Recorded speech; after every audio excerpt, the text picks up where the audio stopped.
재판관 전원의 일치된 의견 중대함으로 11시 20주문입니다. 피청구인 대통령 윤석열을 파면한다.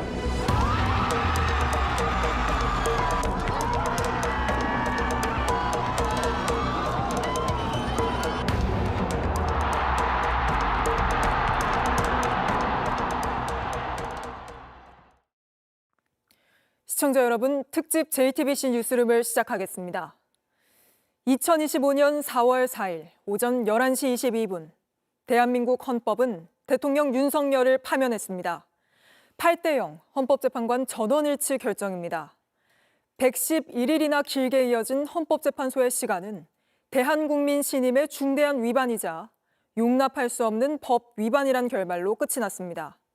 2시간짜리 계엄이 어딨느냐부터 국회의원 끌어내라 한 적 없다까지 윤 전 대통령이 심판정에서 한 주장들은 헌재가 하나도 받아들이지 않았습니다. 먼저 파면 선고의 순간부터 김태영 기자가 보도합니다. 문영배 헌법재판소장 권한대행이 오늘 오전 11시 22분 탄핵 심판 선고 주문을 낭독합니다. 재판관 전원의 일치된 의견으로 주문을 선고합니다. 탄핵 사건이므로 선고 시각을 확인하겠습니다. 지금 시각은 오전 11시 22분입니다. 주문, 피청구인 대통령 윤석열을 파면한다. 8대0 재판관 전원일치 의견이었습니다. 헌재는 비상계엄 선포가 국민을 충격에 빠뜨린 위법한 행위이며 과거 권위주의 정권의 위법을 재현한 것이라고 했습니다. 국가 긴급권 남용의 역사를 재현하여 국민을 충격에 빠뜨리고 사회, 경제, 정치, 외교 전 분야의 혼란을 야기하였습니다. 헌법이 정한 대통령의 책무를 위반했다고도 했습니다. 국민 모두의 대통령으로서 자신을 지지하는 국민을 초월하여 사회 공동체를 통합시켜야 할 책무를 위반하였습니다. 주권자인 국민의 신임을 중대하게 배반한 행위라고 강조했습니다. 국경을 동원하여 국회 등 헌법기관의 권한을 훼손하고 국민의 기본적 인권을 침해함으로써 헌법소의 책무를 저버리고 민주공화국의 주권자인 대한국민의 신임을 중대하게 배반하였습니다. 헌재는 당시 상황이 국가 비상사태로 볼 수 없다고 했습니다. 저가 교전 상태에 있거나 사회 질서가 극도로 교란되어 행정 및 사법 기능의 수행이 현저히 곤란한 상황이 현실적으로 발생하여야 한다는 것입니다. 그런데도 계엄을 선포한 건 용납할 수 없는 일이라고 했습니다. 정치 활동을 금지한 포고령도 국회에 군경을 투입하고 정치인과 법관 체포에 나선 것도 중앙선관위에 군을 투입해 영장 없이 압수수색을 시도한 것도 모두 헌법과 법률을 위반한 것이라고 판단했습니다. 모든 쟁점에 대해 8명의 재판관은 누가 추천했느냐와 상관없이 전원 같은 판단을 했습니다. JTBC 김태영입니다. 헌법재판소가 정한 5대 쟁점 중 하나라도 중대한 헌법 위반으로 나오면 파면이었는데 헌재는 오늘 이 5대 쟁점 모두를 위법으로 인정했습니다. 먼저 12.3 비상계엄은 위헌 위법하다고 못 박았습니다. 윤 전 대통령은 경고성 계엄이었다, 대국민 호소용이었다 주장해왔지만 헌재는 이런 윤 전 대통령 측의 주장을 하나하나 반박했습니다. 먼저 김혜리 기자입니다. 윤석열 전 대통령은 12.3 비상계엄을 선포하며 그 목적이 거대 야당의 패악을 경고하는 것이라고 말했습니다. 야당에 대한 경고가 헌법상 계엄 선포 사유가 될 수 없다는 지적 속에 탄핵 심판정에서는 호소라는 표현이 새로 나왔습니다. 계엄 선포의 이유는 야당에 대한 경고가 아니고요. 주권자인 국민에게 호소해서 엄정한 감시와 비판을 해달라는 것이지. 헌법재판소는 이런 윤 전 대통령의 주장을 전부 받아들이지 않았습니다.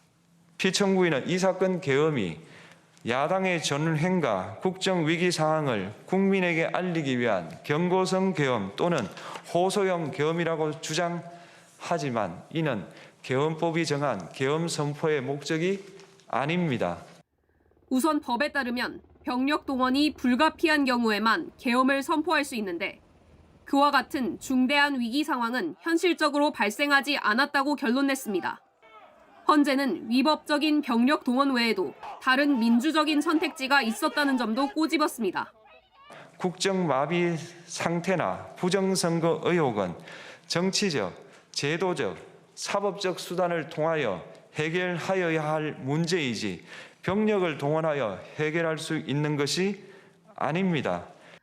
결정문에선 먼저 대국민 담화나 탄핵제도와 관련해서 헌법 개정안을 발의해 국민의 관심을 모으고 위기 상황을 알려 경고와 호소를 할 수도 있었다고 했습니다.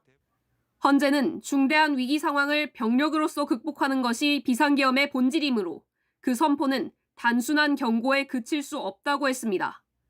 애초에 경고성 계엄, 호소형 계엄이란 말 자체가 성립할 수 없다는 겁니다. JTBC 김혜리입니다. 네, 오늘 결정으로 윤석열 대통령에서 윤석열 전 대통령이 됐습니다. 일반인 신분이 된 윤 전 대통령은 이제 관저에서 나가야 하고 연금 같은 전직 대통령에 대한 예우도 받을 수 없습니다. 홍지훈 기자입니다. 윤석열 전 대통령은 우선 수행 인력을 지원받을 수 없습니다. 비서관 3명과 운전기사를 더는 둘 수 없고 차량 및 사무실 지원도 끊깁니다. 대통령 연봉의 95%에 이르는 연금도 받을 수 없습니다. 정상적으로 물러났다면 매달 1,000만 원이 넘는 연금을 받을 수 있었습니다. 무료 진료 혜택도 사라지고 사후 국립묘지에 안장될 수도 없습니다. 전직 대통령의 예우와 별개로 제한되는 권리도 있습니다. 앞으로 5년간 공직에 임용될 수 없습니다. 무엇보다도 현직 대통령의 방패인 형사상 불소추 특권도 사라지게 됐습니다. 유일하게 경호와 경비는 제한적으로 유지됩니다. 임기를 채운 전직 대통령과 그의 가족들은 본인이 거부하지 않으면 대통령 경호처 경호를 향후 최대 10년간 받을 수 있습니다. 파면된 윤 전 대통령의 사례처럼 임기 만료 전에 퇴임한 경우 5년만 경호를 유지하도록 규정하고 있는데 5년 더 연장할 수 있습니다. 윤 전 대통령이 관저에서 나와야 하는 시한이 법적으로 정해져 있지는 않은 만큼 사저인 서초동 아크로비스타의 경호 문제가 해결될 때까지 며칠 더 관저에 머무를 수도 있습니다. 파면 선고 2시간 뒤쯤 서초동 아크로비스타 앞에는 경찰 버스가 배치됐습니다. 8년 전 박근혜 전 대통령은 사저를 정비하느라 파면 이틀 뒤에야 거처를 옮겼습니다. 탄핵으로 파면당해서 전직 대통령의 예우를 잃어버린 건 윤 전 대통령이 2번째입니다. JTBC 홍종입니다. 헌재 지적처럼 계엄군을 막아선 건 시민들이었습니다. 탄핵안이 국회 문턱을 넘고 윤 전 대통령이 파면되기까지 모든 과정을 이끌어낸 것도 역시 시민들입니다. 겨울이 지나고 봄이 올 때까지 거리를 지켰던 시민들 모습을 이은진 기자가 기록했습니다. 오늘로부터 122일 전 총든 계엄군이 국회 본청에 들이닥쳤습니다. 오밤중 속보를 보고 달려온 건 의원들만이 아니었습니다. 서울을 발신장 광주로 만들지 마세요! 군 차량 앞에 주저앉고 무장한 군인을 끌어안아 온몸으로 막은 시민들이 거기 있었습니다. 비상계엄 절퇴하라! 비상계엄 절퇴하라! 비상계엄 절퇴하라! 계엄은 155분 천하로 끝났지만 마음을 놓지 못한 시민들은 그 다음 날도 국회를 찾았습니다. 그리곤 다시 꺼낼 줄 몰랐던 촛불을 들었습니다.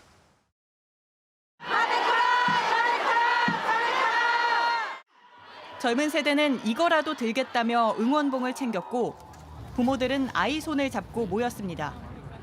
탄핵안이 가결된 순간 첫 환호성이 터졌습니다. 204표.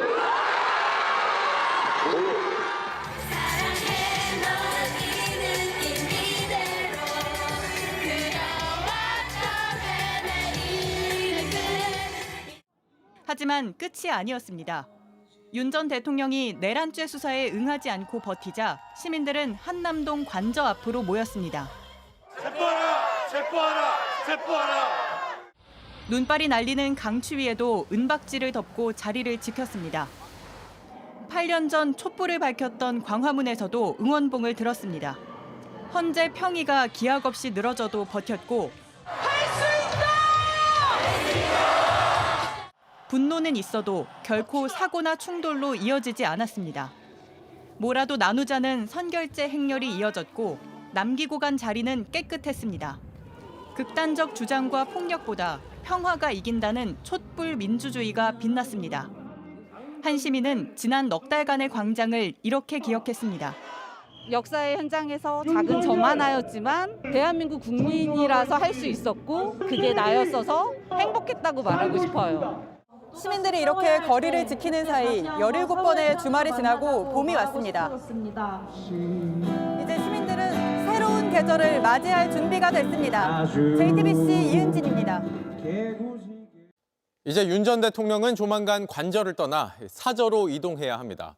정치권에선 윤 전 대통령이 이후에도 사저 정치에 나설 가능성이 거론되지만 오늘 8대 0의 결론이 부담으로 작용할 거란 분석입니다. 이윤석 기자입니다.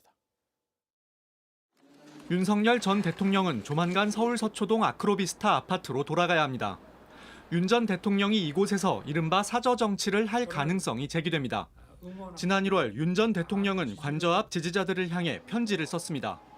지금 대한민국이 위험하다거나 나라를 지키기 위해 끝까지 싸울 것이라는 등 보수 성향 지지층 결집을 호소하는 내용이었습니다.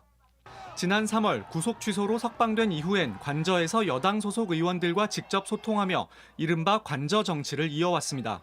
우리 당을 우리 지도부가 잘 이끌어 나가달라 그런 당부가 있었습니다. 대통령직에서 파면됐지만 사저에서도 편지 형태로 정치적 메시지를 내거나 친윤계 의원들을 통해 간접적으로 영향력을 행사할 수 있을 거란 관측이 나옵니다. 다만 헌법재판소가 만장일치로 파면을 결정하면서 윤 전 대통령의 정치적 영향력은 제한적일 수밖에 없을 것으로 보입니다. 재판관의 이념이나 성향과 상관없이 파면을 결정할 수밖에 없는 중대한 책임이 있었다고 하는 거고 8대 0이라고 하는 무게감, 그 의미를 되새겨야 되겠죠. 만약 윤 전 대통령이 정치적 행보에 나설 경우 본인 형사재판에 불리하게 작용할 수 있습니다. 형사재판을 생각하면은 정치적으로는 조심스러운 행보를 해야 되는데 지금까지 이런 예측하고 윤 대통령 실제 행보가 많이 달랐기 때문에 이번엔 잘 모르겠습니다. 지난 2일 치러진 재보궐선거에선 국민의힘이 참패했는데 강성 지지층에만 호소한 결과란 분석이 나오기도 했습니다.